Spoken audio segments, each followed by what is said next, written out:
Welcome to the live stream. I'm Dan, your friendly fishmonger at dansfish.com, and we do this live stream every other Wednesday, at 7 p.m. Mountain Time. That's 9 Eastern for those that might be Mountain Challenge. We used to do it every Wednesday, but I couldn't find time to make videos, so I decided to do it every other Wednesday and then use that live stream time on the off week to actually get a video out to you guys. So now we do a live stream one week and a video the next. So that is the cadence that we do. Anyway, I'm thrilled to be here. Thanks for spending a little bit of your evening with us this July 4th week. Very exciting because we have our annual July 4th barbecue here at Dan's Fish. If you can get to Sheridan, Wyoming, you are welcome to join us. If you go to the community section of this YouTube channel, you'll see an invite with some information. Let me just bring that up and share that, I guess, is what we'll do. View my channel. Yes, please. View posts. And here it is. So if you go there, you'll see this invitation with all the information you need about the barbecue. So yeah, if you can get to us, you're welcome to join us. We're stepping it up a notch. The last 2 years, we've just kind of done, hot dogs, hamburgers. We did some chicken, did some ribs, some easy stuff just on the barbecue outside. But this year we're taking it up a notch. We're doing real barbecue. So we've got a big old brisket that's smoking as we speak. We've got a whole bunch of ribs that are going to go in the smoker. If you're vegetarian or vegan, we're going to do portobello mushroom caps that we're going to smoke. So this isn't going to be like hot dogs and hamburgers. This is going to be like real barbecue. So I am just waiting. It'll be a good excuse to get off my diet and eat some real food. So I'm looking forward to the food. So July 4th here at the Dan's Fish Warehouse in Sheridan, Wyoming. If you can get here, we would love to see you. And if you wouldn't mind RSVPing to hello@dansfish.com, let us know how many are in your party. We'll know if we need to get more food or not. But man, we got a massive brisket. We've got big old racks of ribs, and I think everyone's going to eat really well. And then okay, so that's the food. You can get food anywhere, but the other thing we have here is 478 aquariums full of really neat fish, some of which you might not ever have seen before, and a bunch of fish nerds congregating. Fish nerds unite. So you can check out some cool fish, talk to some cool fish people, eat some amazing food, and have a great 4th of July. So that's what we're doing here this weekend, and I can't wait. I can't wait. I'm so excited. Anyway, let's get to our normal schedule. Our normal live stream schedule is a shipping report to let you know how we're doing shipping fat and sassy fish to our customers. And then we've got a giveaway to tell you about. So the shipping report has not moved in 3 reports. We're still at 98.83% success as reported by our customers, sending fish out and making them so they arrive alive and in good shape. And that number is a little lower than normal, and we recently added a category to that. It used to be, did they arrive alive? Did they arrive in good health? So, are they alive? Yes. Okay, good. Are they in good health? No, they're alive, but they're barely breathing. Okay, we count that as well. And then the other thing is like, did they have bent spines? Are they missing a fin? Are they missing an eye? That kind of thing we're also adding to the list. So adding that third category means we're finding some more issues, and so that's reflected in that little bit lower number, 98.83. Our goal is 99%. We've actually changed our process a bit recently, we think, to help us get there so that we catch more. We catch most of like bent spines, missing fins, missing eyes. That we catch most of that, but we changed the process, so I think we're going to catch even more of it and have less problems. So our goal is to get you fish that you're going to be delighted with. Our goal is that you open the box and you're like, oh, those look awesome, those look amazing, instead of, I don't know, that was sure expensive. That's what I got. That's not what we want to do. So we're working hard and changing a couple things to make that happen even more than 98.83% of the time. We want to get to 99%. So we're working on it. So that is the shipping report. I want to thank all our customers. Thanks for buying fish from us It's such a privilege to be able to get up every morning and come do fish for a living. Like, how lucky am I? That is just the coolest thing ever. Sell amazing fish, work with amazing people, and yeah, couldn't be luckier. How many people get to do what they really love every day of their life? Not that many. So I know how lucky I am, and I'm grateful. And then if anyone did have a problem, if you're one of that small percentage that did have an issue in shipping, then I'm really sorry. We try our best. We're pretty darn good. Sorry something slipped through the cracks. So just want to offer my personal, so sorry, we're working on it, to let you know. All right, with that, I want to get to the giveaway, which I'm going to build real quick because I have not yet put in a hashtag. All right, so the giveaway today is for a $100 gift certificate to dansfish.com. Generously donated by an anonymous donor. This person has done this several times, and each time they want to remain anonymous. I'm just thrilled that they're helping out. You know, they like what we're doing. They want to support it. So thank you to that person. I really appreciate you. Hope I get to see you soon. And if you want to possibly win a $100 gift certificate to dansfish.com from an anonymous donor, hashtag thanks donor, hashtag THANKSDONOR. I was going to say like anonymous or thanks anonymous or something like that, but that's a hard word to spell. And so I didn't want to, give you guys a word that would be difficult. So I'm going to click done. And then if you type hashtag thanks anonymous in the chat, you will be entered to win. And you know what I don't like is now when I make it go live, it no longer shows the hashtag. It used to show it. Now it doesn't. Oh, it's not thanks anonymous. It's thanks donor. Jeez. Hashtag THANKSDONOR. No spaces. Capitalization doesn't matter. Thanks donor, not thanks anonymous. Yeah, thanks donor. Okay, there we go. I see him coming in. So must not have confused people too bad by saying the wrong hashtag. Sorry. All right. So while people are entering there, I want to show you some progress we've made. So there are some fish that we've been running out of stock on too frequently. They're fish that everybody wants. They're the most requested fish. They're the fish that sell the most, and we run out of stock too frequently. And the reason we run out of stock is it's difficult to find. They're fish that are often just not treated well along the supply chain. So it takes a lot of work to find suppliers that will treat the fish right on the supply chain, so when they come to us, they're in good shape, and it doesn't take like 3 months to get them healthy and sent out to you. And the other side has been we've spent the last over a year and 4 months, something like that, really honing in on fish health, running our diagnostic lab, keeping all the data, finding out what works for which fish, and getting that fine-tuned.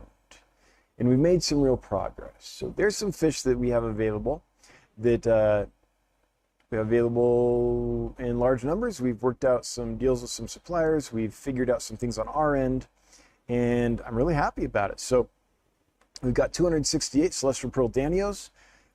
Not a super rare fish, but a rare fish to find really healthy. Rare fish to find that hasn't come in with a pinched belly and is skinny and not doing well, right? So we've worked with the supplier. We're getting them shipped in the correct densities. We've figured out, for the most part, how to get them healthy quickly so that we can turn them around and sell them to you guys. We're still figuring a couple things out on these guys, but for the most part, we made a lot of progress. Cardinal tetras is another one.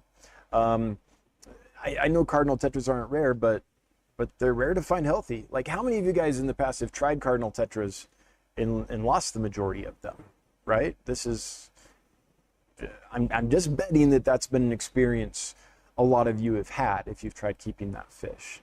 So we're trying to provide the opposite experience where you get them and they thrive for you. And we think we've cracked the code on that a little bit. Same with these platinum rummy nose tetras. Same with these pygmy cories. These ones, ember tetras and emperor carry tetras, and those are pretty rock solid. So those aren't ones that we've had to really do a lot of extra work to figure out. But some others. Oh, yes, here's one. We're almost out, actually. The dwarf chain loach. So you can find these, but finding them where they come in and they're in good shape and they thrive for our customers, that's one we've nailed down. Now, the problem is the supplier that does a good job with these doesn't not have them in all the time. So whenever they're available, we order like tons. They haven't been available for several months, but we will keep, as they come available, keep getting them. Then there's a couple others. The diamond head neon tetra. Believe it or not, hard to get in good shape, and I think we've figured that out. Same with these dwarf emerald rasboras. And I think those are the highlights. Not because they're super rare or anything. They're actually fairly common, but because we've knock on wood. I mean, I'm not gonna say we figured out everything about them. I'm gonna say we've made a lot of progress on figuring out how to get them in. So we have enough confidence we can bring large numbers in and know we're gonna not lose them. And we're gonna be able to get them healthy for you guys, and that where we source them from treated them right. So that's what we're working on. We made a lot of progress on there. And then there's new stuff. So some new stuff that was recently added. These are lemon-eye bushy-nosed plecos, and these were bred and raised by a hobbyist breeder right here in the United States. So these didn't have to go through the stress of import at all. The most humane way possible to get your fish is from a hobbyist breeder that, is domestic. So you don't have to go through all the international import processes. Really happy to have some nice panda cories available. Really red Rio Amaya rainbow fish pencil fish. Sorry, I can start that one again. Hang on, I'm gonna get a drink, reset my mouth, and say this fish's name again. Just a second.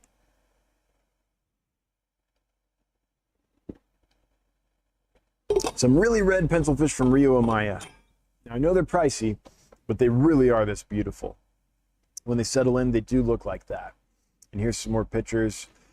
Here's a picture in the tank as they're settling in.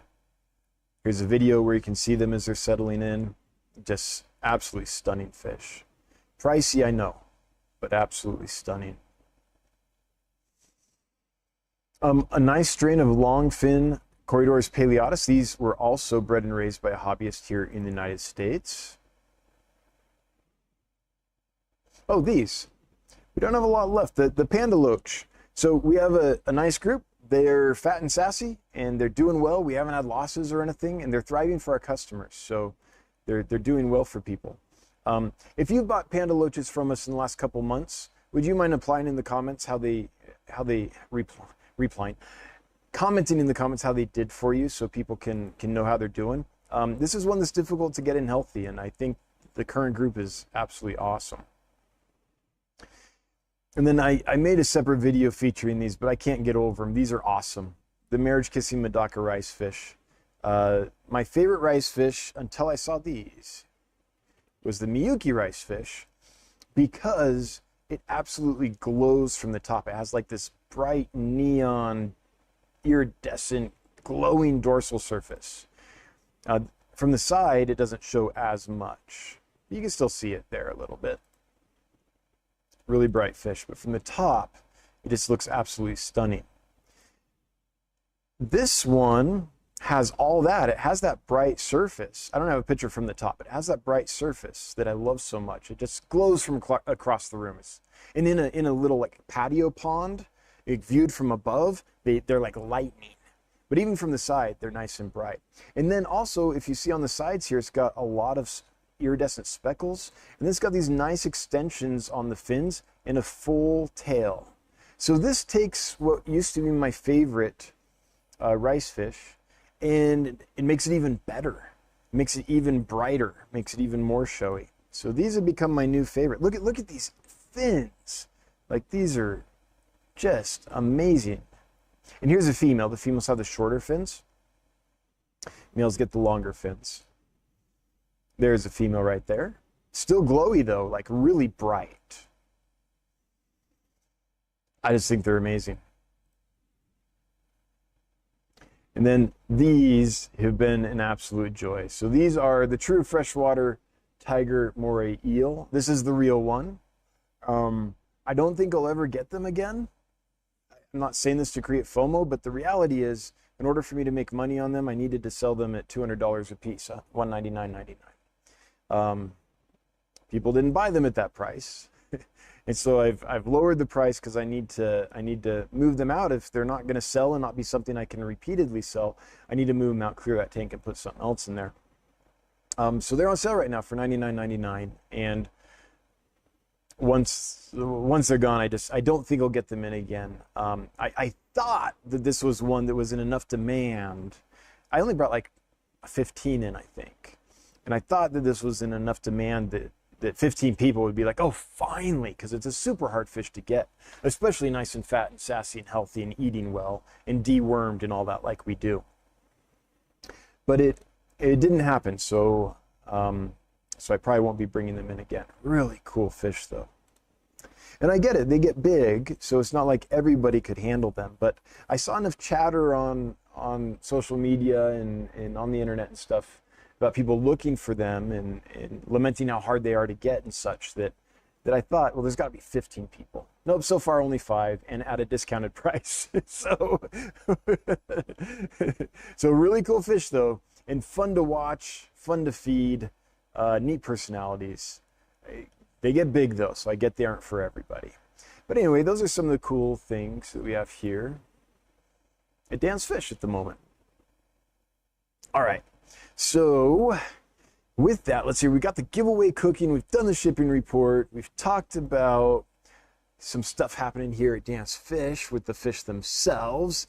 I think it's time to get to your questions and comments. So I'm going to scroll through the chat here and see who's got a question or comment for me and do my best to answer it. If you have a question about keeping aquariums, aquarium fish, breeding fish, raising fish, shipping fish, the fish business, anything like that, if it has to do with freshwater aquarium fish, I might be able to help you. If it has to do with saltwater, I don't know much about it. It has to do with plants, don't know much about it. But fish themselves, freshwater aquarium fish, I've got 30 plus years experience doing, and I've worked at all levels of the industry, so I'll try my best.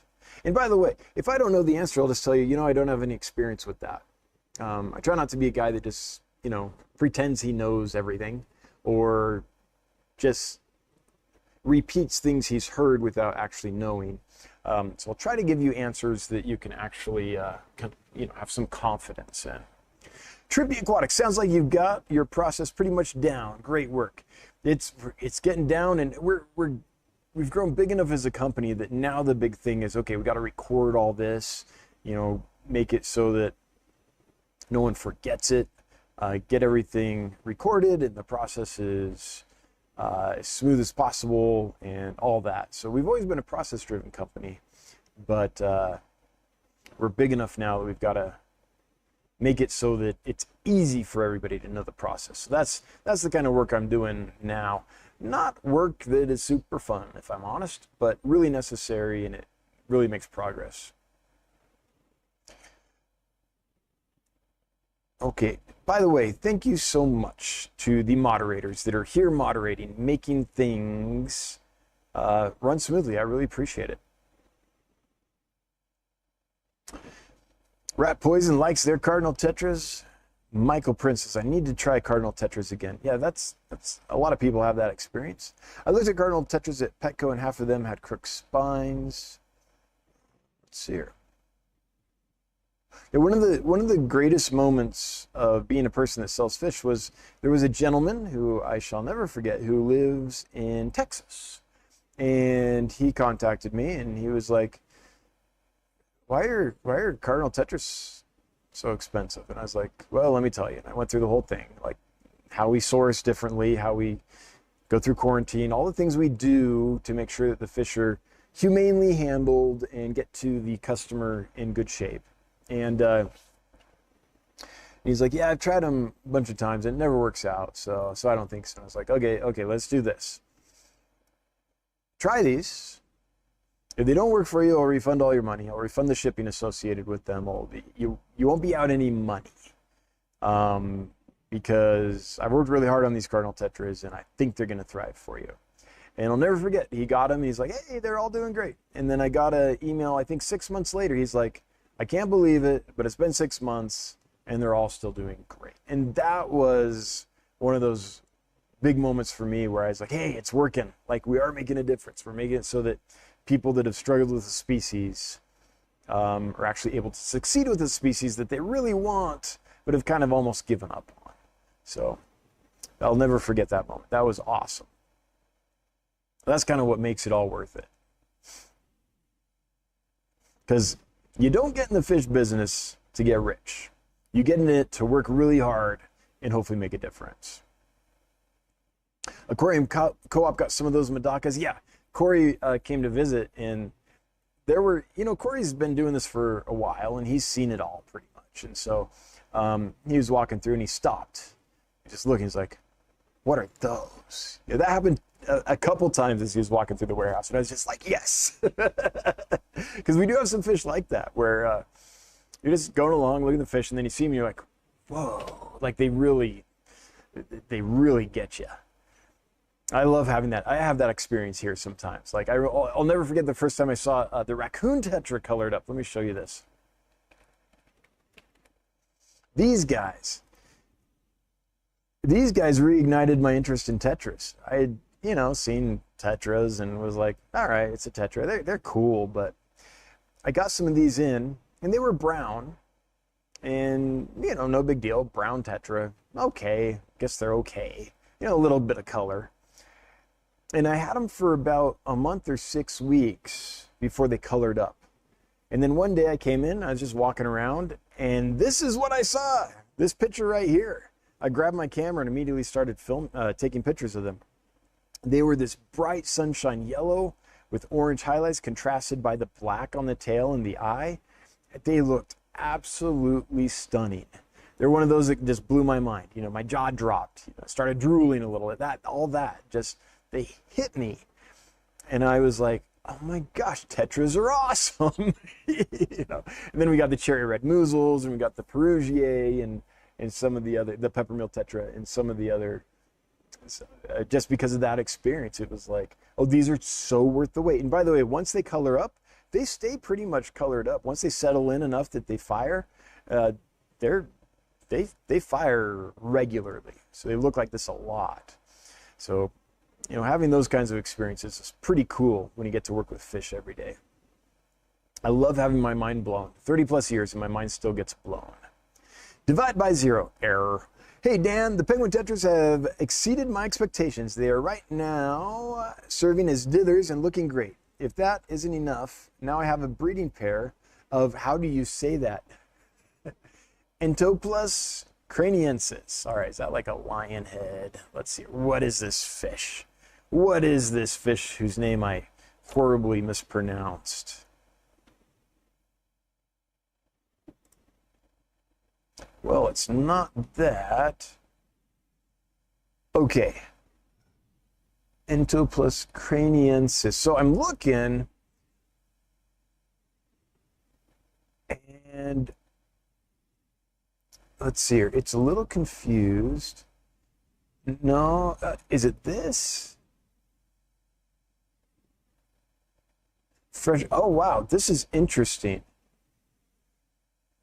Hang on. I'm going to try to find Entroplus.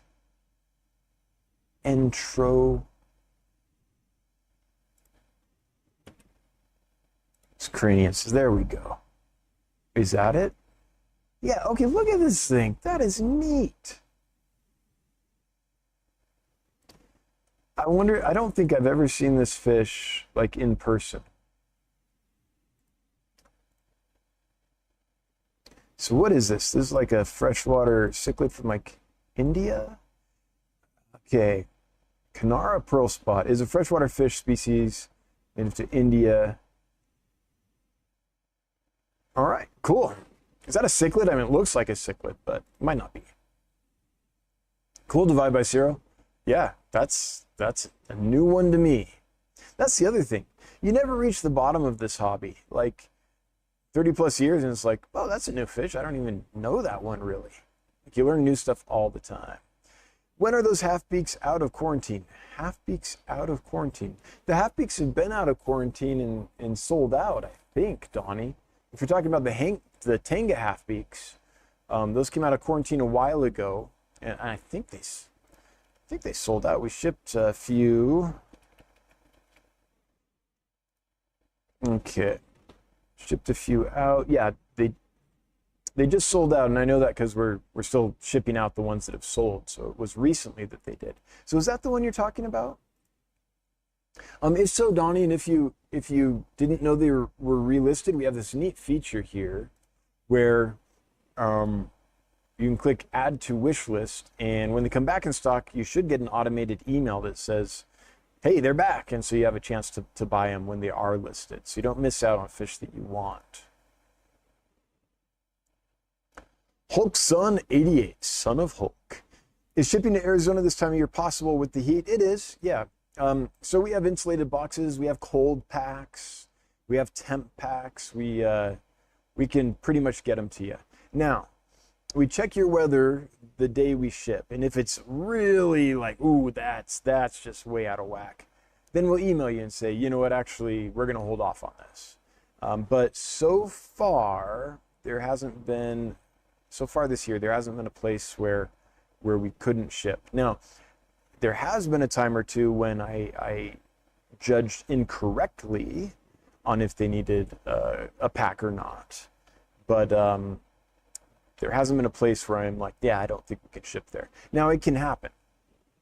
But so far, it's been okay. And Branch, love the new pictures. Yeah, we're working on it. We're getting, thanks for noticing, working hard on getting pictures for all of our listings. And what we're trying to do is get like a thumbnail that's like a big, glorious, fully colored one, and then get several other pictures of like, but here's what they look like right now. Or before they're fully mature and colored up, here's what they look like. Or here's a male, here's a female, here's a juvenile. So you get kind of the full idea. Tao Lee, are you gonna get any more rare pseudomugil? Yes, but those come from, there's one breeder that I know of that works with them. They also collect some of the rare wild types. And they just don't have a lot of them, and they don't have them very often. But when I do order and they do have them available, I bring them in. I like the pseudomugils quite a bit. I need advice on getting rid of camellanus worms. Please help, says Lisa Sullivan. Lisa, I would recommend you visit Select Aquatics. He sells levamisol. It's actually levamisol hydrochloride, and the instructions on how to use it. So selectaquatics.com. I'll link it here for you. That's my friend Greg Sage. He does a great job. I think it's .com. Yeah, selectaquatics.com.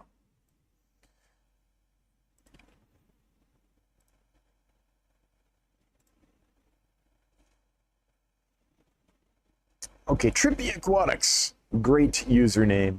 Are you planning on getting any Manicapuru angels back anytime soon? Yeah, I think we have some available now. If not, they'll be listed very soon. Okay, yeah. So we only have the albinos right now, but we have a group that's ready like almost right now. So we should have those available very, very soon. Yes. In fact, I looked at them earlier today. So I'm going to go ahead and make some available for you right now. If I can remember the details enough to do it without screwing up size or something like that. Let's see.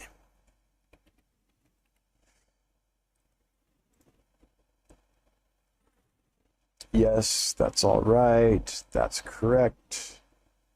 Just want to make sure I have the size correct.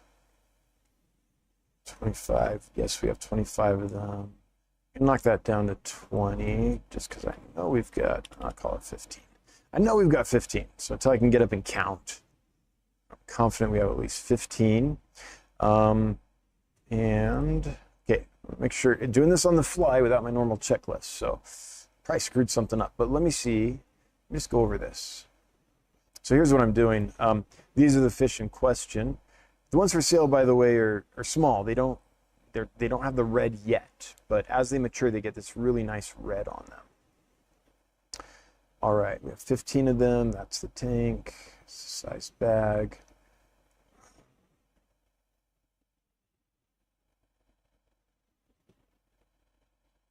Yeah, okay. So there you go. There's some available. And then I'll look tomorrow. And there's probably more I can list, but I know I've got at least 15.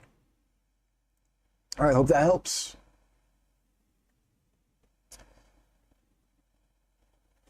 Glass NYC. Can't wait to receive the blue spotted hill trout. Oh man, they are awesome. Hopefully I get at least one with an orange fin.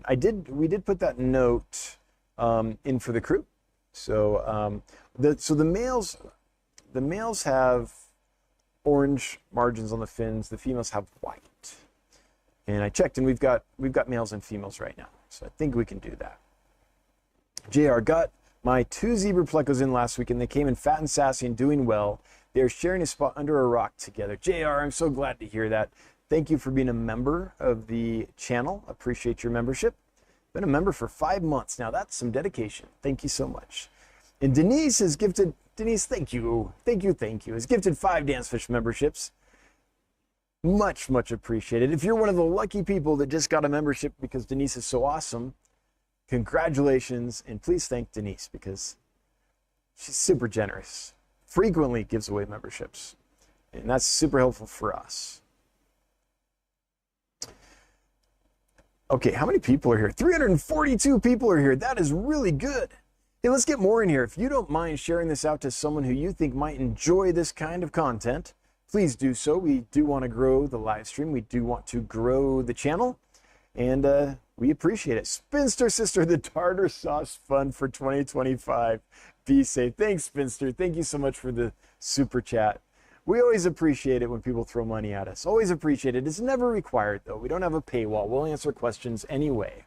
But every little bit helps. And even more than the money, sometimes it's just nice to know that people find enough value in what we're doing that they're like, I'm going to throw some money at the guy. I like what he's doing. That's kind of nice. That's mainly what I like about it. Gills 2 Gardens. Wait, I saw it. Hang on. Mitchell Broom. Hey, Mitchell. I see you're in the chat. I just want to say hello, and I hope you're doing really well. And I hope all the fish breeding is doing great. I saw that there's a new video of your fish room titled like Master Breeder or something like that. And I haven't seen it yet, but I saw it pop up recently, and I'm going to take a look-see. Because your fish room is amazing. Mitchell Broom has some cool fish. Gills to Gardens. I've gotten some great advice from other fish friends, but wanted to see what you would do treating a betta with ammonia burns. I'd say it's a med case. I adopted a betta needing help. The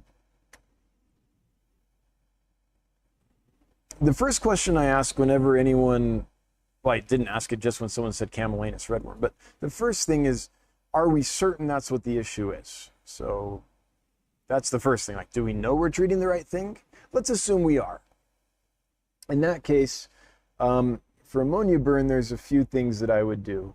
The first is I would use some methylene blue because, okay, ammonia and nitrite, when it can't be diffused out of the fish's system, converts the hemoglobin in the fish's blood that carries oxygen that the fish needs into methemoglobin, which doesn't carry oxygen or doesn't carry it very well at all. So the fish can be like literally suffocating or having poor oxygen uptake because its blood doesn't have enough hemoglobin because it's been hijacked by methemoglobin. What methylene blue does is it helps convert that methemoglobin back to hemoglobin so the fish's blood can carry oxygen normally. So that's one thing I would do. The other thing I would do is put some salt in the aquarium. I'd put 5 grams per liter to 8 grams per liter. So 5 to 8 parts per thousand. And I would do it by weight because I don't know what kind of salt you have. If you have like really fine table salt, and you use a measurement of that, that's going to be different than using a measurement of like rock salt. So weigh it out. And what that does is the channels that help diffuse ammonia out of a fish's gills, that's how they get rid of the vast majority of the ammonia that's generated, need sodium to operate. And so if you put salt in the water, you'll help the ammonia diffusion process. You'll also help the fish with osmotic stress so that it doesn't have to work so hard, spend so much energy keeping the fresh water that's surrounding its body out of its tissues.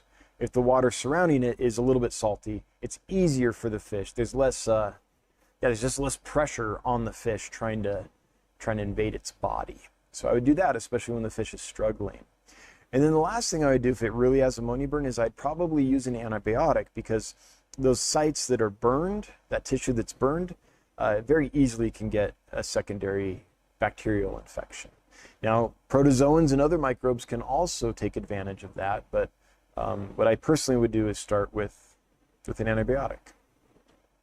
So I'm not a veterinarian. I can't, claim to be like, I know what to do. Here's what you should do. I've diagnosed it. Just do this. You'll be fine. Take 2 of these and call me in the morning. That's not me.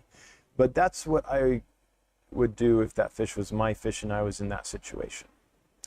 Kayla's Reptiles and Aquatics has been a member for 33 months. That's over 2 years. That's nutso. I can't even believe I've had memberships live for that long.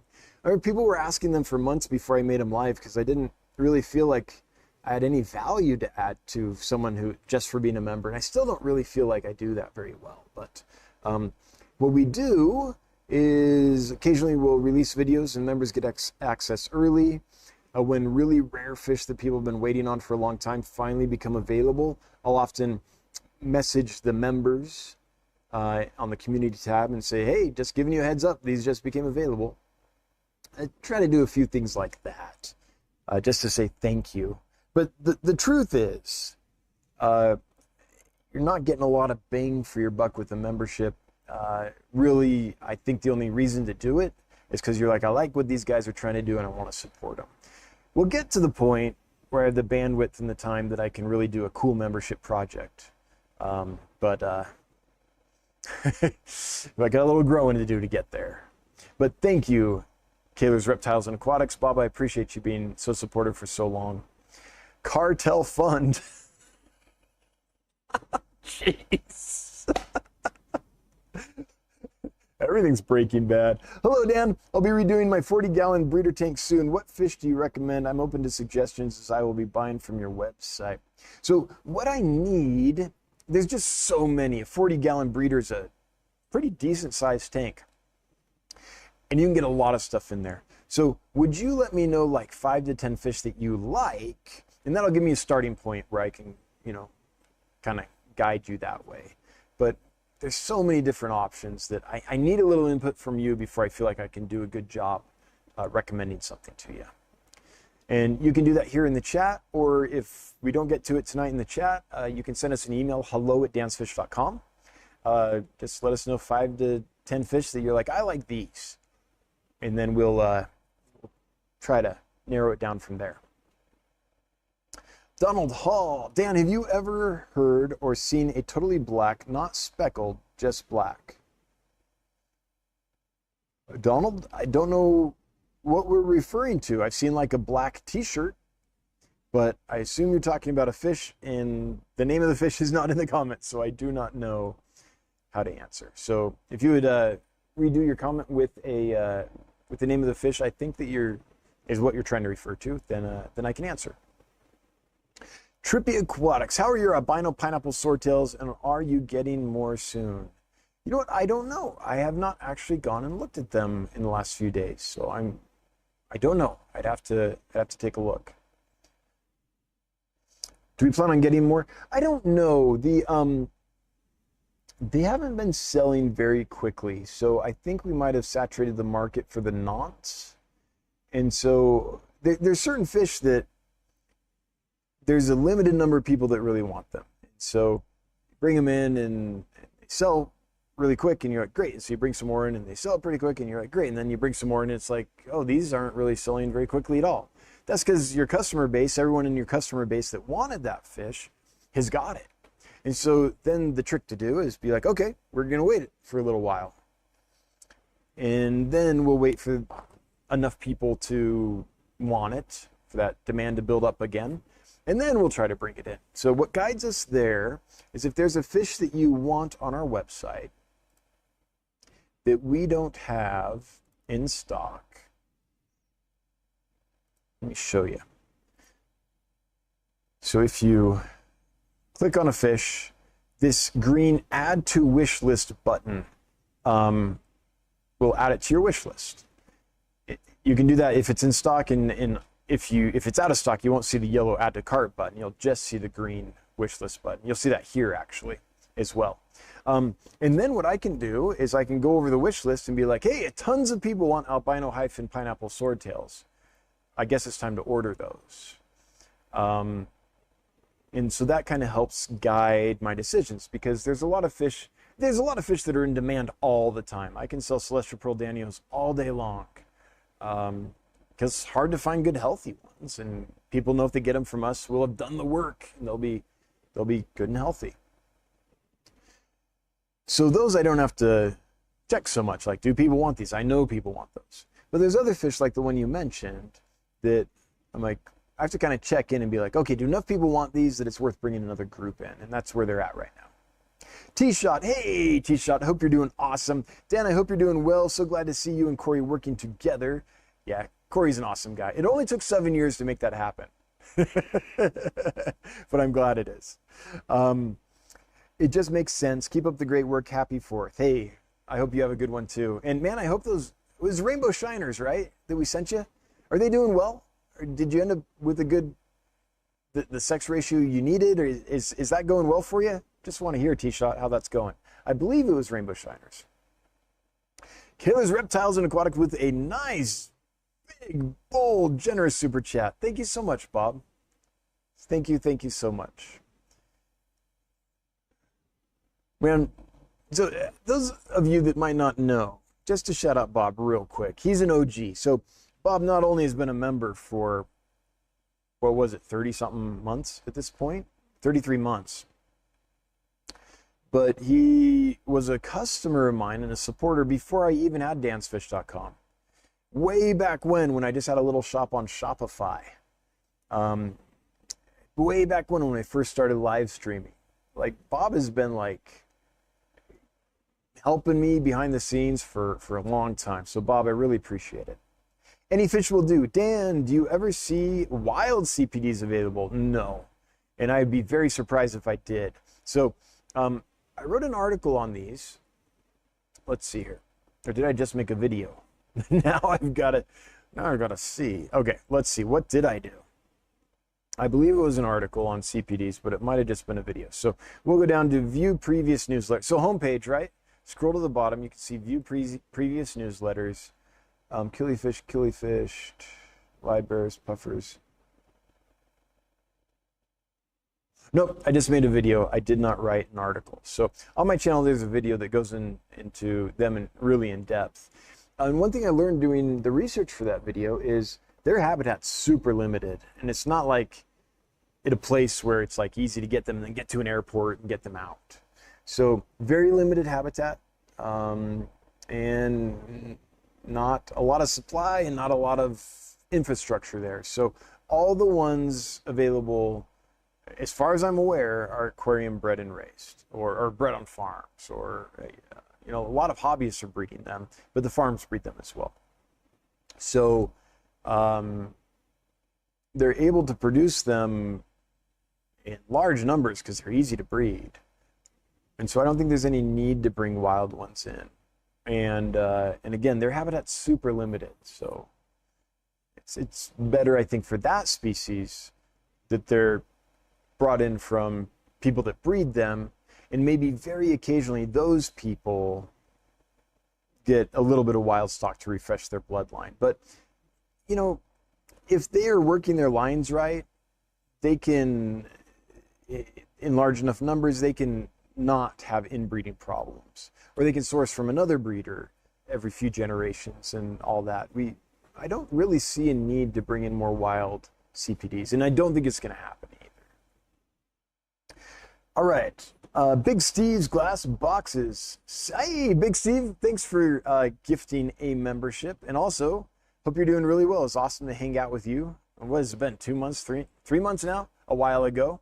And I can't wait to buy killifish from you.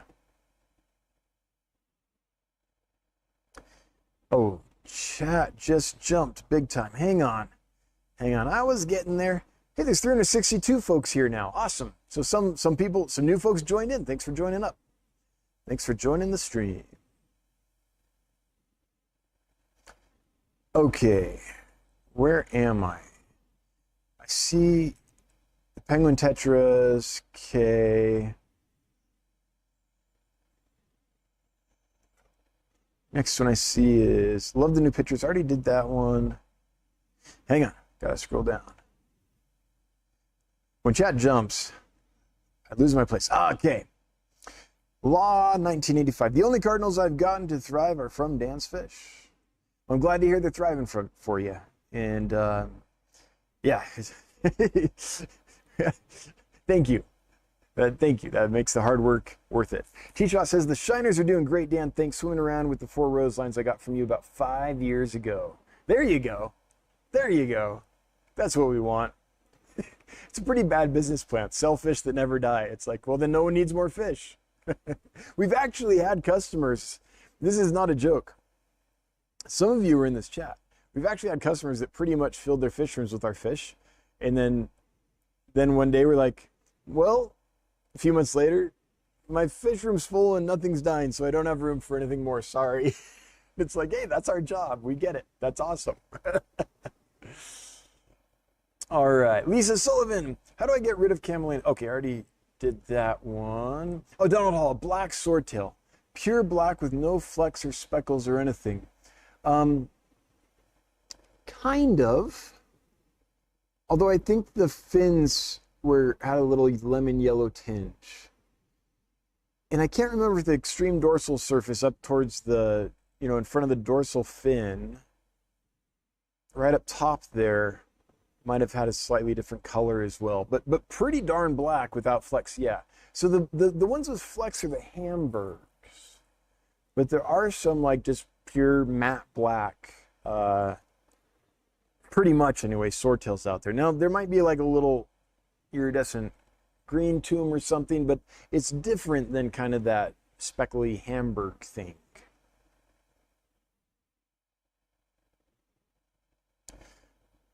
River Imanberg? River Imanberg. Oh, letting Marvin know to make it bright so I see it. Thanks for doing that. Yeah, so this bears mentioning for those that might be new. 369, we're just going up in numbers. Thanks for being here, folks. So when you leave a question or comment for me, if you want me to respond, if you put at Dan's Fish and select it, it'll turn this bright orange box. And then that's what I see as I scroll down the chat. I'm just looking box to box to box. It just jumps. So now I have to scroll up and find another box. That's what happens when it jumps.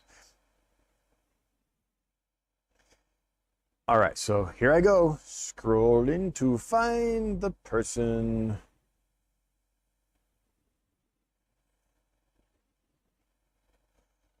Who had the last comment? All right, okay. Well, the next one I can see is Arcadia Crow. Anything before that got cut off. So if you were up above that and I didn't see it, feel free to list it down below. I wanted to start a tank and get a pair of I see on your site. Would that be okay? Should I start with 6 like most people say? Arcadia Crow, I don't know what kind of fish we're referring to. Spinster Sister, are you getting in some Kohako hyphen swords, Hawaiian or blue coral platies? So I'm trying to get more blue coral calico platies, but the ones that we've had in the past, I'm having trouble finding that strain again. That breeder isn't producing them anymore, so I'm on the hunt. At least they haven't had any available for quite some time. As far as Kohaku hyphen swords, excuse me, I think I've got some. All those, no, what I've got is Sankei, I think. Let me look. Yeah, I've just got the Sankeis. I don't have the Kohakus. So that's another one, Spencer, that's kind of in the same boat as the albino hyphen platinum or pineapple swordtail. I just need to wait till the demand builds up a little more before I bring more in. Ginger Graves, lady, how are you? How many gingers in the chat? Tied with Bob. 33 months. Actually, this is funny. This is funny. Oh, there's two gingers. That's why. Ginger Graves, member for 34 months. Woo! And Ginger Coates for 33 months. I just saw Ginger. I didn't look at the last names. Thank you to the Gingers for all your support for all this time. I appreciate you both. Thanks so much. Brett Baker, love the fish that you have. The male-female comparison images makes a huge difference in my decision process. Yeah, we're working on it. There's lots that don't have that. It's just something to grind away at. It takes a long time to get good pictures. Any new Corys getting listed soon? I'm trying. Things I'm working on right now are orange Venezuelan Corys, stir-by Corys, Corys trilineatus, the false Julia Cory, panda Corys, pygmy Corys.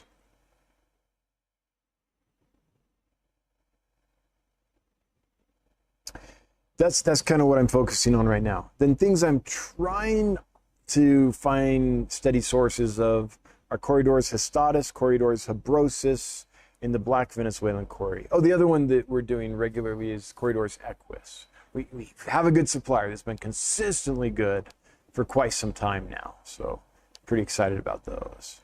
But that's what we're doing right now. One day I'd like to bring in a lot of rare Corys, but I've done that before, and it's a limited market, so I brought in 20 species, 40 species maybe, like all kinds of neat stuff. And what I found was the market didn't really respond. So it's kind of a very niche thing, those really rare kind of fancier Corys. So I would love to do it, but I think that's something you just do occasionally here and there on the business side. So Matt M, that's where we're at. You know, let's do something. Let's go ahead and do this giveaway now. It's 7:52. We're going to do it. We have 288 entries, and there are how many people in here? 390. Oh, 386. As soon as you look, it drops. That's the rule. That's the rule. All right. So here we go. This is for a $100 gift certificate to dansfish.com. Generously donated. I was trying to say generously donated. There you go, generated. By a super generous donor who's done this several times. So thanks to that donor, you know who you are. And the winner of that 100 hundy is Adam Whirl. Adam Whirl, congratulations. You, or Whirl maybe, you have won a $100 gift certificate. You have 2 minutes to chime in and let us know you're here to claim your winnings. When this timer here gets to 2 minutes, if you don't chime in before that happens, then we will draw somebody else. So chime on in, Adam Whirl, and claim your hundy from a super generous donor. While we're waiting to see if Adam does that, we are going here to Ginger Graves, who says, Dan, both my betta ornamentalis and my red curbensis have babies. Oh, nice! That's fantastic. There's nothing cooler than seeing good cichlid parents herding around a group of fry, right? Those red curbensis, like how they take the fry around, take care of them, show them the world. Like, that's so fun. The parental care of cichlids is just amazing. So I'm really glad that that's happening for you. Lisa Sullivan, can I buy just female Dumbo-eared guppies, or do they only come in pairs? So Lisa, almost everybody wants them in pairs, so we try to buy them in pairs. Now, every now and then we get a skewed sex ratio, and in that case we'll list males or females as the case may be. But at the moment, we just have pairs. That's what almost everybody wants. That's how we try to source them. If we ever do have spare males or females, you'll see them listed as such. Nature Nerd, will you be getting any yellow cories in soon? My tank is finally ready for them. I hope so. The C, or is it CW? Let's show folks this fish. Yellow cory, CW or C123. These are absolutely fantastic. These are called the yellow cory. They're like an elegans type, napoensis kind of type. And they've got these really nice yellow fins. And this is one I wish I could always keep in stock, but they're hard to get. They're not available very often. They're only available wild collected, and they're just not around that much. Next time I see them, we'll bring a big group in. I don't have any idea when that will be. Hard to get my hands on these guys. But yeah, when I can, I will. I wish I could give you a time, but I have no idea when they'll pop up. Maiden, is it just me or are female endlers hard to find? I'm new to endlers and it seems I can only find males. So we try to source endlers in pairs, but yeah, in pet stores, they'll often bring in males because the males have all the color. And your average person walking in off the street into a pet store, what do they want in their aquarium? They want pretty fish. And so often they'll just sell males in a pet store. So I'm not surprised if you're walking around to pet stores that you're only seeing males or mostly males, because that's what sells for them. There it is. It only took 53 seconds for Adam to say, hey, thank you to the donor. Yes. And Dan's Fish and all you lovely fish community people. Oh, wow. Thank you. It's pronounced whirly. Whirly. I see it now. Forgive me if I forget that next time I try to pronounce it, but Adam Whirly. Cool. Adam, you have one more task, which is send us an email to hello@dansfish.com. That's HELLO @dansfish.com. And then we can get that sent off to you. Make arrangements with the donor to get that sent to you. All right. Thanks for playing, Adam. Thanks to everyone else who participated in the giveaway. Much appreciated. Okay. We still got some time. We'll keep going. We're going to try something different. I'm going to scroll down to the bottom and try to see what it's like responding more in time with the chat. So we'll try that. We'll see how it goes.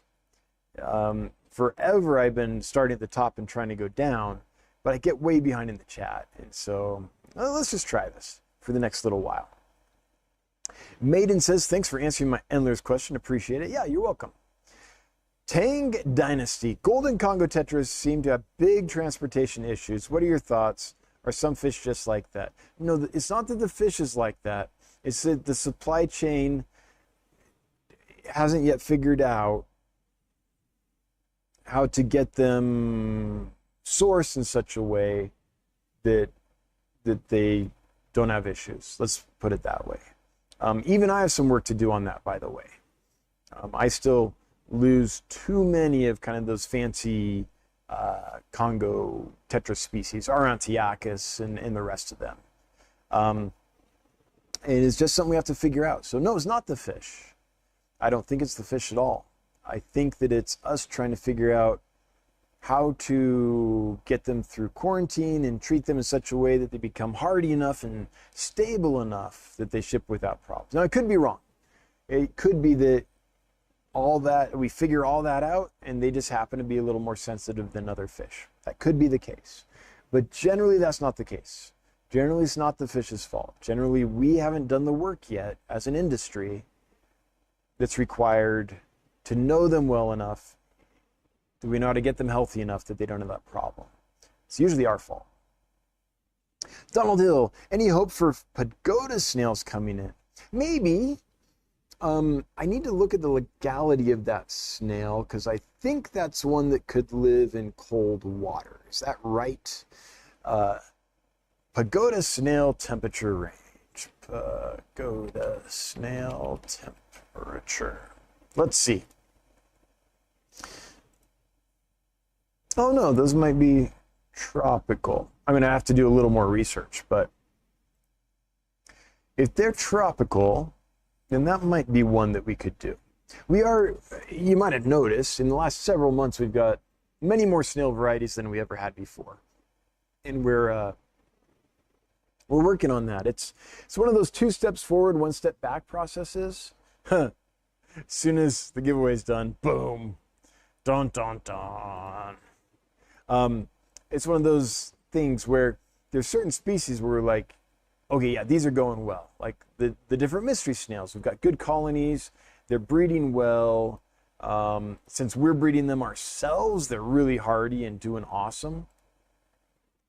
And then there's things like the blueberry snails, which it seems like every now and then we do well with them, and then every now and then we get groups in that don't do well. And I don't think I'm the only one. I think everybody's kind of struggling to figure out the blueberry snails. The biggest breakthrough we've had so far is realizing that they're filter feeders. I don't know enough about them to know for sure how they do that. But Corey was saying that. Corey from Aquarium Co-op was saying that he was talking to Chris Luke-up, and Chris said that. And I didn't really buy it until I tried feeding them some really fine magic small fish feed. And I literally saw them go to the top, stick out this tube, and start sucking that really fine food in. So I think that might be right. So we started feeding more of that. But the struggle right now with those is finding a source that consistently gets them to us in good shape. So we're at that stage of that journey. Blueberry snails, white wizard snails, there's some that we really want to keep in stock all the time because people want them all the time.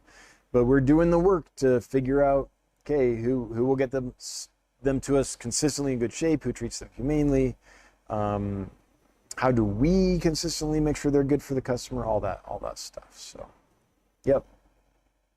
I'm going to try breeding killifish, the Coleste and the Kikamensis. That's one. I don't know if I know. Any helpful hints? Yeah, in a moment. Kikamense. That one I don't know. Is that Aphyosemion? Aphyosemion. Let's see.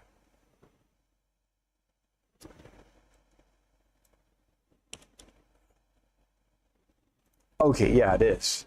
So this one I don't know very well, so I can't guide you on that. It's like an exogam type, maybe. But the other one, Coleste, if I can copy and paste it, there we go. Look at this beauty, everybody. Boom! Isn't that just gorgeous? Like, oh. Like, how is your mind? Are you not entertained? Like, that is just a mind-blowing, beautiful, beautiful fish. So these guys, I would keep them not too warm, probably low 70s. I would have a lid because they're jumpers. For these, for production, I would use RO water. Feed them lots of live food. And the way I think I would do it, if I just had like 1 pair or something, is I keep them in a fairly small tank, maybe a 5.5 gallon. I would plant it really well, lots of plants in there, and make it really good and stable. I would separate the sexes, feed them really well on live foods, and then I would put them in that tank with RO water, and I would leave them in there for a week or 2. And then I would take them out. And I think on this one, I would just let the babies hatch in there and raise up for the first little while. Then when I got more pairs, then I'd separate sexes, have, plain killifish breeding tanks with a mop in there and do it that way. But I think to get my first few, I'd probably just kind of do it the AKA natural method with really soft water. I wouldn't worry about making the water acidic, but I would make it soft for them. And not too warm, and that's my best advice for them. If anyone else here is familiar with that fish, if you had success with them, would you chime in and let us help Steve a little more? Any new tetras on the horizon? Well, I really want to get the hummingbird tetras in. These cute little guys. Let me show you guys what I'm talking about. These little guys. Ornatus. They're just a tiny little tetra that's just so different. It looks awesome. And then I know this is kind of a tetra. It's a kerosene anyway. These little guys I haven't been able to find forever. the Odontocaracidiums. I think they're fantastic. They're tiny. Look at that little snail. And just that's another one I would really like to get in. So I'm looking for those two. I met a breeder when I was in Rapid City who has some really cool tetras available. I forget what they're called. I'd have to look them up. But it's a blue body with red fins. And it's not like the Colombian one. It's one of the new ones out of Brazil. And I'd have to look again to remember what they're called. But that's one that I hope to be able to source from that breeder. I just haven't had a second to reach out and try to arrange that. But that's kind of the stuff that's in my mind right now. Do you have any suggestions? Any tetras that you're really hoping for?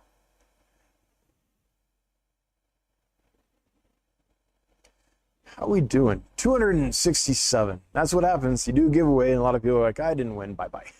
And then there's the rest of you that are like, yes. More fish talk? Why would I go to sleep? Jack Gale.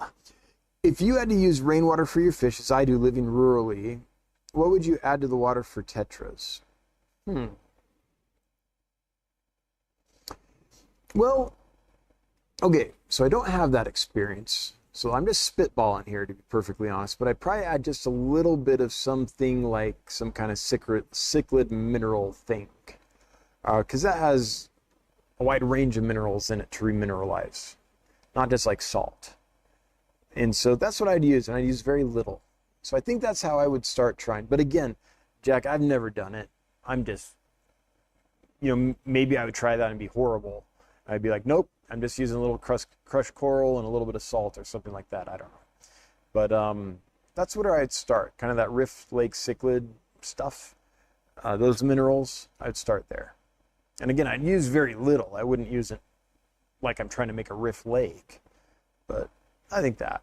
Now, unless you're trying to breed the tetras, just be aware they'll thrive in hard alkaline water. They might not breed well, but they'll color up, they'll be beautiful, they'll live long, happy lives. So, one of the mistakes I made early on in the hobby was everything I read would give the water parameters. And so I thought, to keep this fish, I have to have soft, acidic water. And I chased those parameters. And it wasn't until much later that I learned, no, you don't.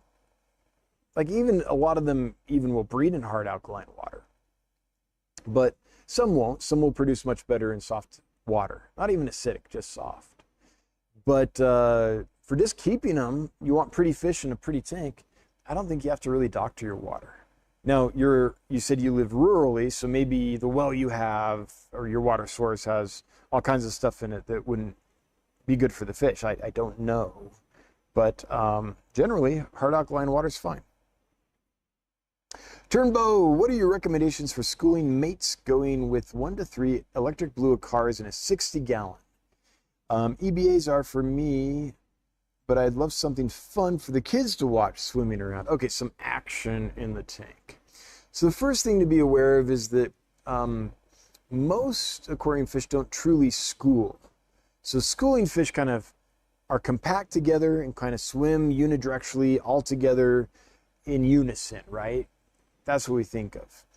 There's very few freshwater aquarium fish, or aquarium fish in general, that do that very well. Most of them do what we call shoaling, which is where they'll kind of hang out together, but they're not moving in unison or anything. Unless danger approaches, and then maybe they'll school up real tight to avoid a predator. But, hopefully they don't feel stressed like that in your aquarium, and they're just, scattered, living their best life. So I'm going to go with more shoaling fish here because true schooling ones are rare. And I would go with, for a tank like that, I would go with any like deep-bodied tetra. So let's look at a few. I don't have any of these, but bleeding hearts would be great because they get big and they're deep-bodied. And the reason you want deep-bodied is so that the cars can't eat them, right? A long, slender fish is easier to eat than a deep-bodied one. Another one would be the diamond tetra. These we do have, and these would be awesome. Now, ours are fairly small, but they will grow big enough and deep-bodied enough that they would probably be fine. I think Congo tetras would work as well. These guys, really, really pretty fish, and big enough as they grow that they're not going to get eaten. The Colombian tetra. These I don't have any of either, and I probably won't bring more in because they didn't sell well for me, but this is a great one. Pretty deep bodied. The pictures don't pick it up very well, but it's a really nice iridescent blue body with red fins. Really nice, really pretty fish that I think would do well in that situation. So that's the kind of thing I would look for. Hopefully that helps. Okay, let's get back to the bottom here. JR, any more red devil loaches soon? The 2 I have are doing great. Oh, I'm so glad to hear that, JR. That's a really niche item. It's really hard to get, so I don't know when I might have more available. But I'm trying. Trust me, that's a fish that I like a lot. Stephen Crump probably explains why I'm not seeing clear tracks behind their pass through that algae. I think I missed a comment. I'm concerned about my blueberry snails now. Do you think that something like Bacter AE? Yeah, I think Bacter AE is exactly the type of thing. Bacter AE, the Aquarium Co-op small, magic small fish feed, because both those foods will kind of stay suspended for a while. Live baby brine shrimp, feed some of that too. Yeah, I think Bacter AE would work. I placed them in a tank with lots of algae on the sides and back. Yeah, and you're not seeing them eat it, right? Yeah, I had the same experience. Probably explains why I'm not seeing clear tracks behind their pass through that algae. Yeah, it's also why if you feed them like a algae wafer or a pellet of some kind, they don't congregate around it. You try some zucchini, they don't congregate on it. It's just like, what are they doing? Every other snail's just like, yummy, right? They don't do that at all. So yeah, there's something different with the blueberry snails for sure. And filter feeding seems, strange as it sounds, seems like a very logical possibility. Yeah. Jamie Datter-Waddell. I am going to put together a 60 breeder nano tank. Oh, that's cool. A big tank full of nano fish. I think that's what we're talking about. That's my favorite kind of tank. If you had multiple tanks together, are you talking about like a 60 breeder rack that has lots of small fish? I'm not quite sure, but let me read this. Mostly rasbora types. Any rasboras that I should avoid putting together for any reason that you know of? Yeah, there's some rasboras that are pretty boisterous and others that are really calm and don't compete real well for food. So I would separate those. Your Boraris species, for example, pretty small and get outcompeted for food pretty easily. Clown rasboras get big enough that they can get a little boisterous. Green neon kubutai rasboras get big enough and assertive enough that they might outcompete Boraris species. So, yeah, I mean, rasboras are a big group of fish with all kinds of species with all kinds of temperaments. So you would need to kind of be a little careful there. Now, there's lots you can put together, but some species are really shy and reclusive and don't compete well for food, and others like food, the horde goes to it. And you probably don't want to mix those types together because the shyer, less food aggressive ones will get out-competed. Mitchell Broom, Costa tetras will probably keep the tightest school I've ever seen in a tetra in the aquarium. Good point, Mitchell, and we do have some of those. So, and they do get deep-bodied. Let's see here. So these are what we're talking about. It's the Costa tetra, sometimes called the black line tetra because it has this black line right here. So these aren't like a real flashy tetra, but they get deep enough bodied and large enough that they can go with full-grown electric blue acaras. And a group of them together, even though the individual fish aren't like super brightly colored, the group together is really cool because they interact really well together. Like Mitchell says, they school tightly together. And besides that, they have that zebra thing where you get all these black stripes on silver lined up together swimming, and it's mesmerizing. So not colorful, but still visually impressive when they're in a big enough group. Kind of an interesting fish that way. Gerlach says, are you going to get Luminatus in soon? Yeah, Pseudomuga Luminatus, is that what you're asking for? Absolutely. That's one I always try to keep in stock, and we're working on getting more. Okay, so Steven talking about his blueberry snail says they're getting some, baby Brian. I'll try some of the other ideas. Thank you. Thanks to you all. Yeah, this has become the staple for us. This is the old container that says nano instead of small fish. But yeah, we've had a lot of luck with that. The Aquarium Co-op is making some pretty good food, I have to say.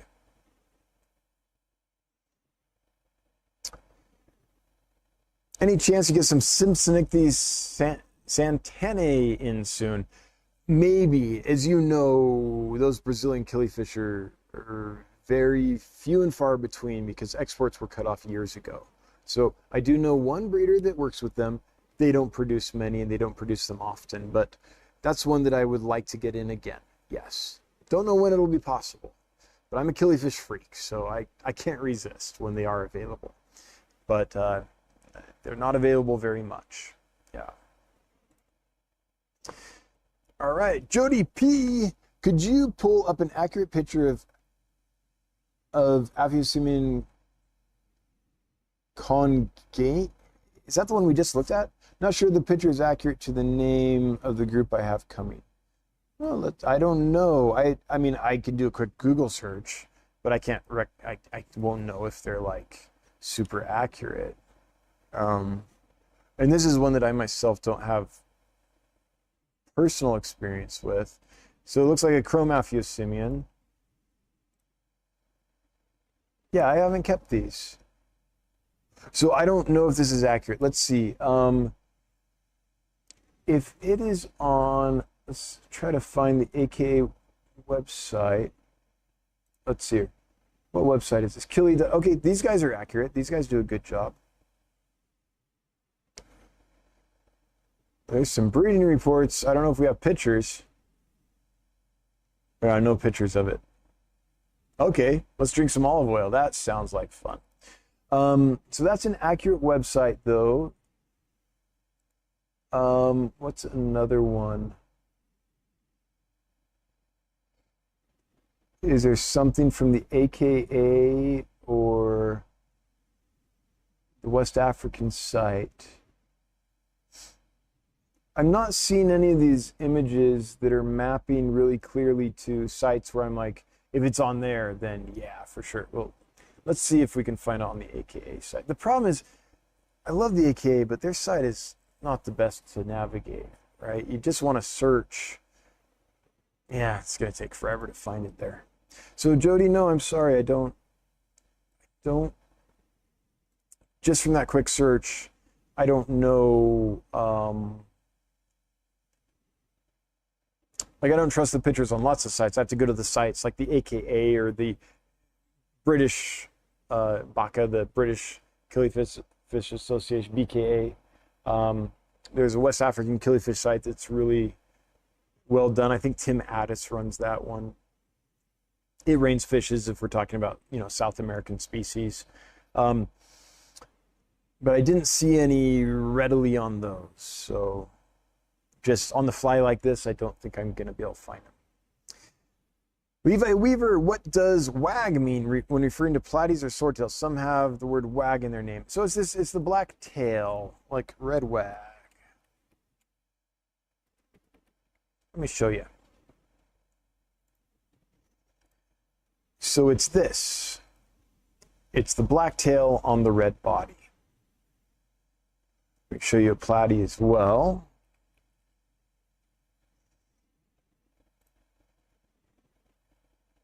Black fins, red body. So here's a red platy. This is not a red wag platy, even though right here it says it is. Let's see, is that actually mapped? Yeah, that's a red platy. And then, so here it says wag, but when you click on it, it doesn't map to that. That's a red platy. And then a red wag would be something like this, red with black fins. So that's what that means. Why, I don't know. That name was coined probably in the 1920s or 1950s, something like that. Those have been around for a long time. So I don't know the history of that name. Okay, my Celestial Pearl Daniels and green Kubatai Razaboras came looking great. Is my 8.4 pH water and hard water, hard GH and KH, too hard. Should I mix with RO? Deborah, I don't think so. We keep ours at 8.4 pH, an extraordinarily hard water. 300 parts per million, just calcium carbonate, not to mention any other minerals. So, and they thrive for us. So I don't think that's necessary. Now, do I think it would hurt? No, not if you do it consistently, and every time you change the water, they're getting a consistent change of water. I don't think it would hurt anything. And if you want to breed them, it's probably going to be easier in softer water. But CPDs, by the way, though, don't come from real soft acidic water. So that's when you might not need to soften. Now that I'm thinking about it, do green cubitais come from soft water? I think they do. Okay, now I've got to look that up. For natural habitat. CBDs, their water isn't necessarily really soft and acidic. Yeah, okay. Quick AI says that the green neon cubitais might breed better in softer water, but I didn't do much of a search. I'd have to actually dig in and read where their natural habitats are, and then read scientific studies that they're not even always fish related. Sometimes they're like geology related, where you can get the actual parameters from that body of water accurately reported, and that's kind of how you can figure that out with confidence. Okay, TM Reptile, are there any libraries that I could buy from you that would help you out if I bred and sold them back to you? Yeah, for sure. Pretty much any of the ones we sell, but guppies, yes. Man, if you... Red dragon guppies, mosaic guppies, platinum red-tailed guppies, or red-tailed platinum dumbo ear guppies, full red guppies, panda guppies, pretty much any of the guppies we sell. We don't have any right now, but yellow cobra guppies, that would be awesome. A good strain of red cobra guppies would be awesome. All of them. Any high quality strain of guppies, especially if it breeds more or less true, we could definitely use. But also, like when I can finally get them again, the red teacup coral platies, that'd be awesome if someone could breed those. They're super easy to breed, but they're hard for me to source good ones. So if I could get good ones in and then you could breed them, man, that would be awesome.